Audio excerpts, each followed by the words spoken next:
ትዳሬን ከምፈታ የእንጀራ ልጅ ላፋታ አለች አሉ ሴትየዋ። እና ወይዘሮ ይፍቱ ስራ ነው እንግዲህ እችን ልጅ ካረግሽበት ካላመጣሻት የኔና ያንቺ ትዳር እዚህ ጋር ያበቃል ሲላት አቶ አለም እንግዲህ ፈርታ፣ ነገር ግን እዛ ሄዳ እያሰቃየቻት ትገኛለች። ወይዘሪት ይፍቱ ስራ እንዲሁ በቀላሉ የዋዛ ሰው አይደለችም ማለት ነው። እብስትዬም እንግዲህ ንጉስ ሊያስጥላት ቢሄድም በጊዜው መጥቶ ቢጥለውም ሰውየው ግን ንጉስን እንደምንም ብሎ አጥመልምሎ አስቀምጠው ማለት ነው። እና እንግዲህ እበስት እሱን ልቀቀው፣ እኔስ አንዴ ተሰቃይ ብሎ የፈጠረኝ ነው፣ እሱ ምንም አያውቅም፣ እባክህ እሱን ምንም እንዳታደርገው እያለች እንግዲህ ስቃዩን እያበዛችበት ትገኛለች ይገኛል ማለት ነው። ታዲያ አሁን ወይዘሮ ይፍቱን አጋቹ ምንድን ነው ያላት? አንቺ ሴትዮ ችግር ተፈጥሯል፣ ያንቺ ችግር አያልቅም፣ ንጉስ የሚባል ሰው መጥቷል እዚህ፣ ስለዚህ የሆነ ነገር አድርጊ ቶሎ ብለሽ፣ ለበለዛ ሌላ ችግር ይፈጠራል አላት። ከዛም ደነገጠችና ወይዘሮ ይፍቱ ምን አለች? አዎ ችግር ተፈጥሯል እያልኩሽ ነው፣ አልሰማሽኝም እንዴ? ገንዘብ ጨምሪ፣ እንደውም 2 ሰው ሆኖልሻል አሁን እያለ እንግዲህ ሲያስፈራራት፣ ወይዘሮ ይፍቱ ስራ ይሄ የማይረባ ምን እያለ ነው ደግሞ? የማን ንጉስ ደግሞ? እዚህ ያመጣሻት አንቺ እንደሆንሽ አውቃለች። ምን? አይ ጉዴ ፈላ። እኔ መሆኔን ካወቀችማ ነገር ሁሉ አበቃ፣ ጉድ ፈላ። በቃ ከዚህ በኋላ ምንድን ነው የማደርገው? ምንድን ነው የምሆነው? እያለች ማለቃቀስ ጀመረች ማለት ነው። ከዛ በኋላ እንግዲህ ወይዘሮ ይፍቱ ስራ መታ ችግር ፈጠረች ማለት ነው። እናም ከዚህ በኋላስ ምን እንደሚፈጠር ምንም የምናውቀው ጉዳይ የለም ማለት ነው። ወይዘሮ ይፍቱ ስራ እንደምታዩት ቀላል ሰው እንዳልሆነች ነው። በጣም ኃይለኛ ናት። ምክንያቱም ደግሞ እያደረገች ያለችው ነገር ለምን ይመስላችኋል? ልጅቷን አሰቃይታ ወይ የሆነ ነገር ማድረግ፣ በቃ አለ አይደለ? እንደዛ ነገር ነው የምትፈልገው። ለምን እንደሆነ አላውቅም። እናንተ ሀብታሞች ሀብታም ስትባሉ ጥጋባችሁ መከራ ነው፣ የእናንተ ጥጋብ ደግሞ አያደርስ ነው እያለ እንግዲህ እላዋ ላይ ሲዘባበትባት ነበረ። በጥፊ ማጮል ነበረ፣ በእንደዚህ ማድረግ ነበር እያለ ኧረ እባክህ ተወኝ፣ እኔ በህይወቴ እየተሰቃየው ሰው ነኝ፣ እባክህ አታሰቃየኝ እባክህ ብላ እየለመነችው፣ እበስትዬ አፍሽን ዘግተሽ ቁጭ በያልኩሽ እኮ፣ አለበለዛ የሚከተልሽ ነገር ከባድ ይሆናል። ሴትዮ አርፈሽ አትቀመጭም እንዴ? አርፌ ይቀመጣለሁ። እሱን ልቀቀው እባክህ፣ እሱ ምንም የሚያውቀው ጉዳይ የለም፣ እባክህ እሱ ልቀቀው። አርፈሽ ተቀመጭ ያልኩሽ እኮ፣ እኔ ስለ እሱ ያገባኛል? እየነገርኩሽ ነው። አርፈሽ ተቀመጭ ያልኩሽ፣ አርፈሽ ተቀመጪ አላት። ከዛ በኋላ እሺ እኔ አርፌ ይቀመጣለሁኝ፣ ግን እባክህን እሱን እንደዚህ አታድርገው አለች እየደጋገመች ብስትዬ። ከዛ በኋላ እንግዲህ አንቺ ልጅ አማርኛ አሰሚው ልበል?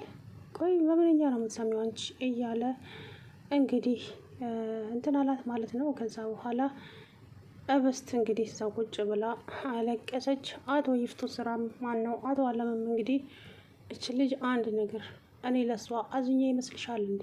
ይሄ ነገር የመሸነፍ ጉዳይ ነው እንደዚሁ በቀላሉ። ወይዘሮ ይፍቱ ስራ ታዲያ ከቤት እንዳትወጣ ማዕቀብ ቢጣልባትም አቶ አለም ሶፋ ላይ መተኛቱን አረጋገጠችና ታፈስ ሳታያት ውልቅ ብላ ሄደች።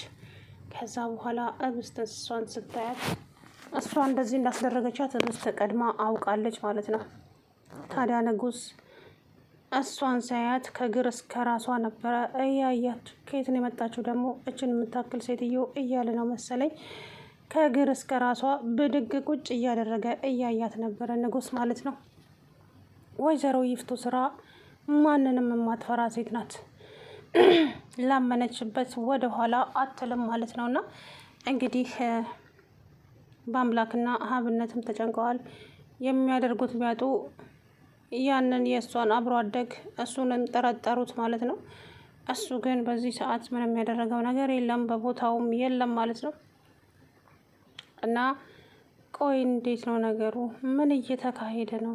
ምንስ እየሆነ ነው? ቆይ ለምንድን ነው ነገሮች እንደዚህ እየተበላሹ ያሉት እያለ እንግዲህ ልጁ በጭንቀት ሊፈነዳ ነው ማለት ነው። እንግዲህ ከዛ በኋላ እንግዲህ የሆነውን ነገር አይታችሁታል። ከባድ ነው እውነት ለመናገር ነገሮች ይከብዳሉ። አንዳንዴ ሳታስቡት የሚፈጠሩ ነገሮች ይኖራሉ ማለት ነው። እና ከዚህ በኋላ እንግዲህ ወደ ቤት ትመለሳለች፣ ግን በፍጹም ላታምናት ትችላለች። በአምላክም ቀድሞኑ እሷን ስለጠረጠራት አንዲት ነገር ብትናገሪ ከባድ ችግር ይደርስብሻል። በአሁኑ ምሬ ልቅቄሻለሁ። በሚቀጥለው ስለ እኔ መጥፎ ነገር ብታወሪ ግን እውነቴን ነው ምልሽ እጨርስሻለሁ ብላ ስለምታስፈራራት እብስትም ምንም ላትናገር ትችላለች ማለት ነው። ይሄንን ጉዳይ እንደዚሁ በውስጧ እያብሰለሰለች፣ ታዲያ በአምላክ ይሄንን ነገር በዝምታ አያልፈውም። እንደምንም ብሎ እብስትን ያወጣጣትና እሷ እንደዚህ እንዳደረገቻት ይደርስበታል። ከዛ በኋላስ ምን የሚፈጠር ይመስላችኋል? እናም እብስት እንግዲህ አሁን ላይ ያው ወደ ቤት መመለሷ አይቀርም። ብትመለስም ግን ደግሞ ብዙ ችግሮች ሊፈጠሩ ይችላሉ ማለት ነው። ስለዚህ አቶ አለምም እንግዲህ ወይዘሮ ይፍቱ ስራሽን ስለምታውቂው ነው አይደለ እንደዚህ ተጠቅልለሽ የምታየው? አንተ ሰውዬ ተወኝ አልኩህ እኮ በቃ ተወኝ። እንዴ ምንድን ነው እሱ እያለ እኔ ሰው አላየህም እንዴ? ቆይ ምን ፍጠሩ ነው የምትለኝ? ምን አድርጉ ነው የምትለኝ? አይ እኔማ ምን አድርጌልሻለሁ? እንደው ስራሽ ነገረ ስራሽ ገርሞኝ ነው እንጂ እያለ እኔ ሰው አላያችሁም እንዴ? በቃ ተውኝ እንዴ እያለች ልክ እንደተበደለ ሰው እየሆነች ታዲያ እሷ ላይ የነቃበት አሁን ማን ነው? እሷ ላይ የነቃው በአምላክ ብቻ ነው። እሷ እንደዚህ እንዳደረገች አቶ ታፈስም ተጠራጥሯታል።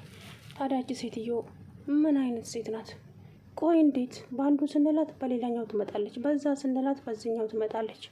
እረ ምን ጉድ ናት እያለ እንግዲህ አቶ አለም መበሳጨቱን ቀጥሏል ማለት ነው። ስለዚህ ከዚህ በኋላ የሚፈጠሩት ነገሮች ትንሽ አሳሳቢ ሊሆኑ ይችላሉ። ንጉስም እንግዲህ በማያገባው እሷን አድናለሁ ብሎ እዛው ታጥመል ብሎ ቁጭ ብሏል ማለት ነው። ንጉስ ግን እጁን የፈታ ይመስለኛል። እጁን ፈቶ አውቆ ወደ ኋላ አድርጎ አስቀምጧል።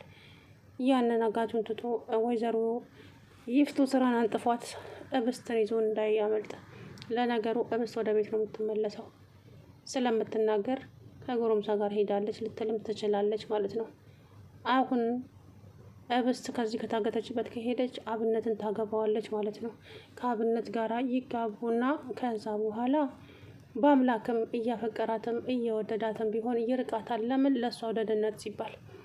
አቶ አለም እብስት ከበአምላክ ጋራ እንድትሆን አይፈልግም። ለምን እንደሆነ አልገባኝም። ከሱ ጋራ ከሆነች ህይወቷ አደጋ ላይ ነው ያለው። ስለዚህ ያለው አማራጭ እብስት ከአብነት ጋራ ልትጋባ ነው ማለት ነው። ግን በአምላክ ለእሷ ብሎ ነው እንግዲህ ከበአምላክ ጋራ እዛ ሊገናኙ ይችላሉ። ተስማምተውበትም ነው። እናም ከኔ እንድትርቅ ነው የምፈልገው ይላል። ግን ደግሞ ይወዳታል በአምላክ ምክንያቱም ለእሷ ስላሰበ እንጂ ጠልቷት አይደለም። ግን ደግሞ አንዳንዴ የምትወዱትን ሰው እስከ ጥግ ድረስ ዋጋ ትከፍሉለታላችሁ እንጂ መሸሹ ትርጉም አለው ብዬ አላስብም ማለት ነው። እና ከዚህ በኋላ እንግዲህ የሚፈጠሩ ነገሮች በጣም ከባድ ሊሆኑ ይችላሉ ማለት ነው። አሳሳቢ ነገር ነው የሚፈጠረው። ምክንያቱም እየሆነባት ያለው ነገር ልጅቱ በጣም ነው የምታሳዝነው። እንግዲህ ውስጥዬ ለዛሬው ትምራታለች ብዬ ተስፋ አደርጋለሁኝ። ሰላም ውድና የተከበራችሁ የቻናሌ ቤተሰቦች እንዴት ናችሁ? አለሁ